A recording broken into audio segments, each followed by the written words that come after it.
वेंकट कोंडा शिवावीना और चेंचू लतावीना ये दोनों ही पति पत्नी आंध्र प्रदेश के विशाखापट्टनम में रहा करते थे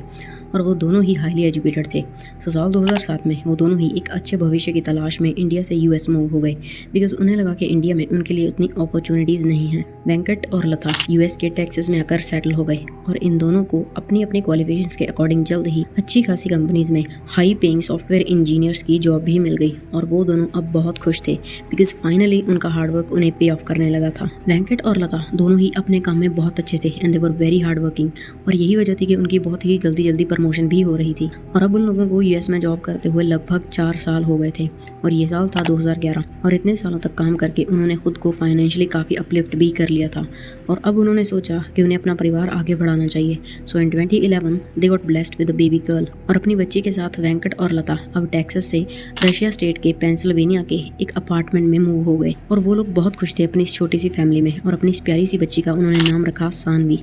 वेंकट और लता सानवी से बहुत प्यार करते थे बिकॉज वो उनकी पहली बच्ची थी। सानवी में उन्हें अपना बचपन नजर आता था और सानवी के आने के बाद वो दोनों और भी ज़्यादा हार्ड वर्किंग बन गए थे बिकॉज वो सानवी को best of the best life देना चाहते थे मगर उन्हें नहीं पता था कि उनके ये सपने हमेशा के लिए सपने ही बनकर रह जाएंगे।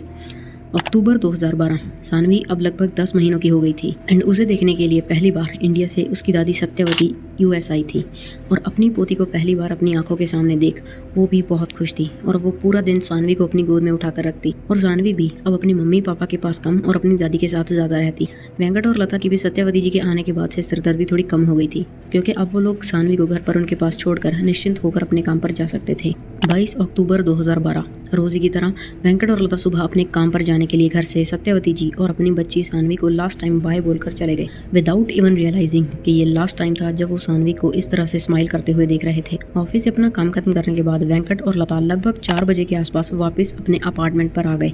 और उन्होंने अपने घर की बेल बजाई लेकिन कई मिनट गुजर जाने के बाद भी सत्यवती जी दरवाज़ा खोलने नहीं आई। इवन जब उन्होंने घर के लैंडलाइन पर कॉल भी किया तब भी सत्यवती जी ने वो कॉल नहीं उठाया जो देखकर अब वेंकट और लता को चिंता होने लगी थी कि कहीं कोई अनहोनी न हो गई हो। जिसके बाद उन्होंने अपने पास से अपने घर की दूसरी डुप्लीकेट की निकाली और घर का मेन गेट खोला और जैसे ही वो लोग घर में एंटर हुए तो उनकी चीखें निकल गई बिकॉज घर में एंटर होते ही सामने वेंकट की मां सत्यवती की लाश पड़ी हुई थी और उनके आसपास हर तरफ खून ही खून था। वेंकट और लता को तो अपनी आंखों पर विश्वास ही नहीं हो रहा था बट फिर उन्हें सानवी का ख्याल आया और वो सानवी को देखने उसके कमरे की तरफ दौड़े लेकिन सानवी ना तो अपने कमरे में थी और ना ही घर के किसी और कमरे में। उनके घर में एक कत्ल हो चुका था और उनकी 10 महीने की बच्ची गायब थी। वेंकट तुरंत 911 पर कॉल करके इस पूरे इंसिडेंट के बारे में पुलिस को बताता है। पुलिस जब उस घर में पहुंचती है तो सबसे पहले वो लोग नोटिस करते हैं कि सत्यवती जी की लाश के पास एक किचन नाइफ पड़ा हुआ था और शायद यही वो मर्डर वेपन था जिससे उनकी हत्या की गई थी। और जब पुलिस ने इस घर की तलाशी ली तो उन्हें घर के अलग अलग कोनों से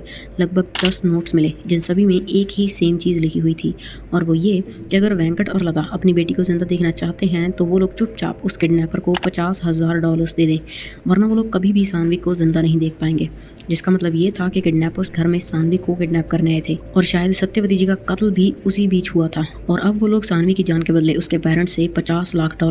यानी कि लगभग 40 लाख रुपयों की फिरौती मांग रहे थे। वेंकट और लता को कुछ समझ नहीं आ रहा था कि ये सब क्या हो गया उनके साथ। अभी सुबह तक तो उनकी ज़िंदगी बहुत खुशहाल थी लेकिन अब सब कुछ बदल चुका था।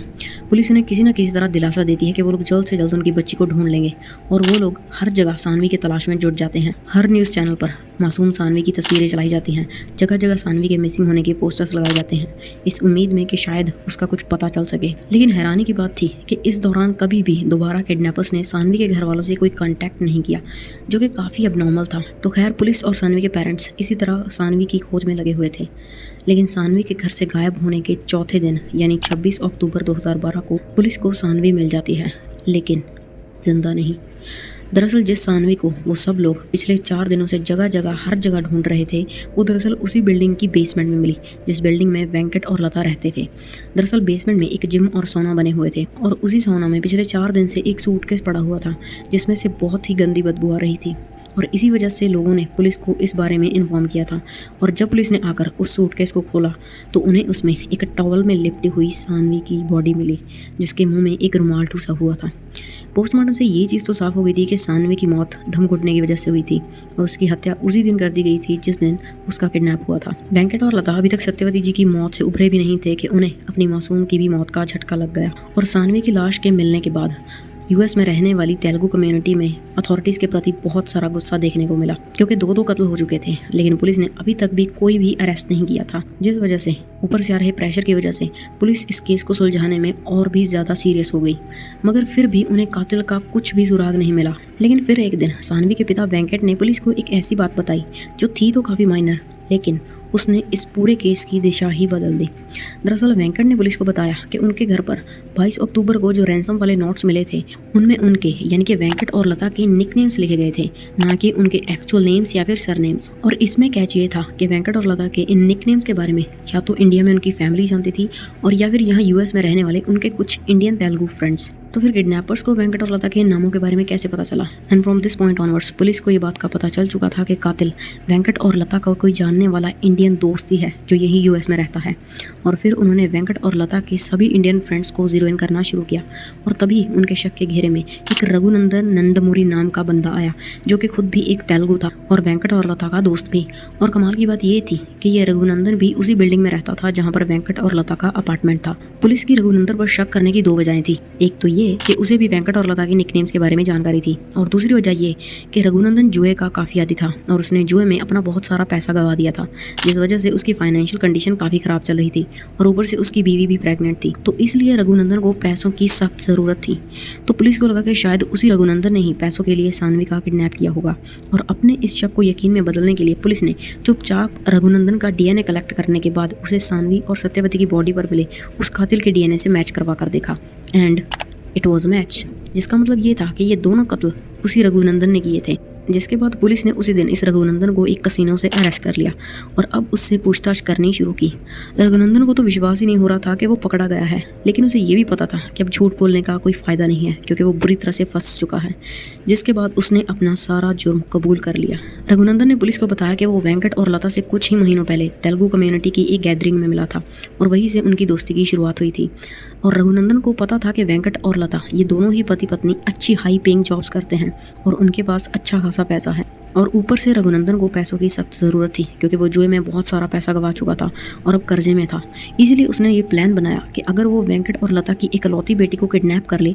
तो उसे छुड़वाने के बदले वेंकट और लता उसे मुंह मांगी कीमत देने के लिए तैयार हो जाएंगे। और इसी प्लान के साथ वो 22 अक्टूबर 2012 की दोपहर वेंकट के फ्लैट पर पहुंचा, वो भी हाथ में एक चाकू लिए हुए। और जैसे ही सत्यवती जी ने उसके लिए दरवाज़ा खोला, रघुनंदन तेज़ी से अंदर घुस गया और सोफा पर पड़ी सानवी को उठा लिया। और जब सत्यवती जी को ये चीज़ रियलाइज़ हुई कि उसके हाथ में एक चाकू है तो उसने उनसे सानवी को छुड़ाने की बहुत कोशिश की, जो देख रघुनंदन को गुस्सा आया और उसने सानवी को वहीं ज़मीन पर फेंका और उस चाकू से सत्यवती जी के सीने पर कई बार लगातार वार करने शुरू कर दिए। उसने ये वार इतने ब्रूटल वे से किए थे कि सत्यवती जी की वहीं मौत हो गई। जिसके बाद उसने उस घर के अलग अलग जगह पर रैंसम के नोट्स रख दिए और नोट्स रखने के बाद वो सानवी को उठाकर घर से निकलने लगा, लेकिन गिरने की वजह से सानवी रोने लगी थी और वो रघुनंदन से चुप ही नहीं हो रही थी। तो ऐसे में अगर वो उसे बाहर लेकर जाता तो वो आसानी से पकड़ा जाता, और इसी डर से उसने सानवी के मुंह में एक रुमाल ठूस दिया ताकि किसी को भी सानवी के रोने की आवाज़ ना सुनाई दे, और उसे एक टॉवल में लपेटने के बाद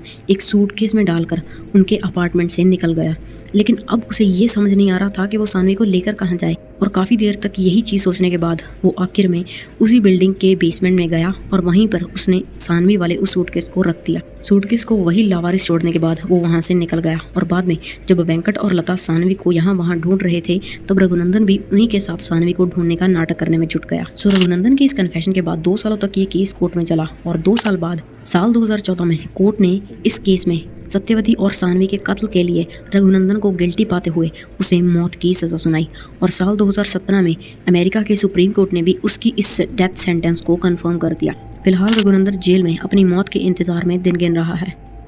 So yeah, this was our today's case. If you find this video informative, please drop a like and do check out this video popping on the screen, and don't forget to subscribe to this channel for more such content. फिर मिलेंगे।